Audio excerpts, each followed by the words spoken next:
Okay, we're now going to solve simultaneous equations using a couple of algebraic methods. One is called substitution and the other is called elimination. Let's start with substitution. And this is particularly useful when one or both of the equations is in the form where one of the two variables is a subject. What does all that mean? So if you've got one of the variables, for example, it says y equals x plus 7, okay, like that, that lends itself to using substitution, okay, or x equals something.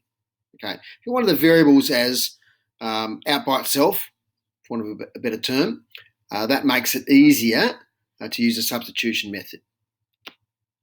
All right, so let's have a look at an example of how we do that. And you can see here straight away, this one has got that little condition that I just talked about. One of the variables is by itself, y equals 2x minus 1. So here we've got two equations. The other equation is 3x plus 4y equals 29. So, in my other equation, let's write them both down, I think.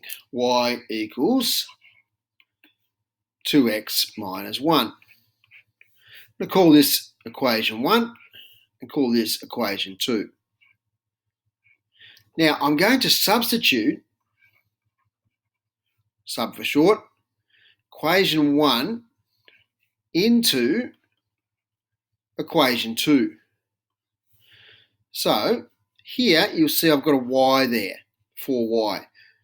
I know what y equals 2x plus 2x minus 1.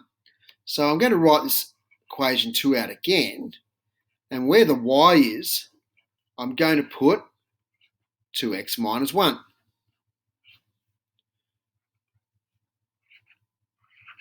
So if you look there directly, you can see that where y once was, I've now put 2x minus 1. Why? Because I know that y equals 2x minus 1.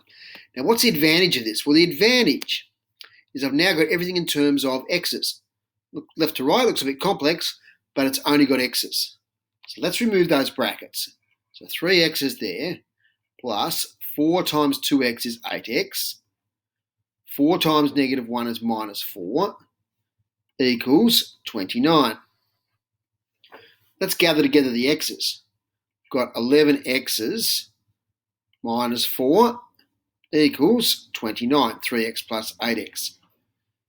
11x equals 29 minus 4 plus 4 on the other side, 29 plus 4.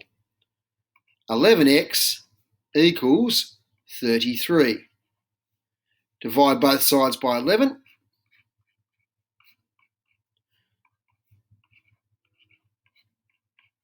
And the 11's cancel there and there, and I'm left with x equals 33 divided by 11, which is 3.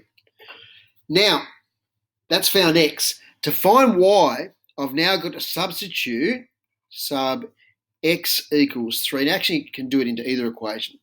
But see, this equation is pretty easy to deal with. It's just y equals 2x minus 1. So I'm actually going to substitute that into equation 1. So y equals 2 times x, which is 3, we've just found it, minus 1. So once again, see how I have substituted that into there. So y equals 2 3s are 6 minus 1. Y equals 6 minus 1 is 5. So now we've got our two answers. We've got x equals 3 and we've got y equals 5. Now we can put that in point form if we like, 3, 5. Now if we'd have graphed these on Desmos, the graphing calculator, we would have got the same answer. The two lines would have met at 3, 5. Right, so that's a bit of a lowdown there on the substitution method. Let's do another one. Okay, so here we've got two things equaling y.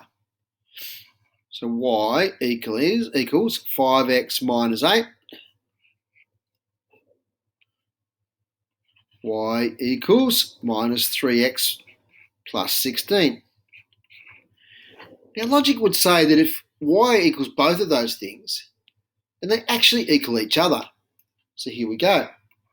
That means that 5x minus 8 because that equals y, and this also equals y, so they'll actually equal each other. Now, to continue with this question, we have to get all the x's on one side and all the numbers by themselves on the other side. So to do that, 5x stays here, the minus 3x comes across and becomes a plus 3x equals, that positive 16 stays there, and the minus 8 comes across and becomes a positive 8. That's called the change sides, change signs rule. If you switch things, they change signs. Now, we get 8x equals 24. X equals 24 divided by 8. 24 divided by 8 equals 3. So we've found x. All right. Now, I should have labelled these equations before, so let's just do that now. Equation 1 and equation 2. I can now put that x equals 3 into either equation to get y. That one or that one. I like to avoid negatives, so we're going to sub x equals 3 into equation 1.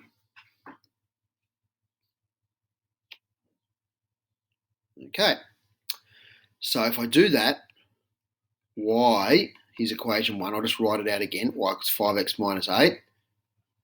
Now I've already found x, it's 3.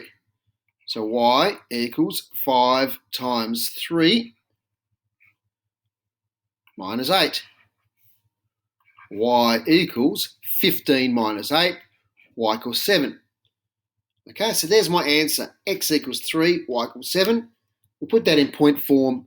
It could be 3, 7.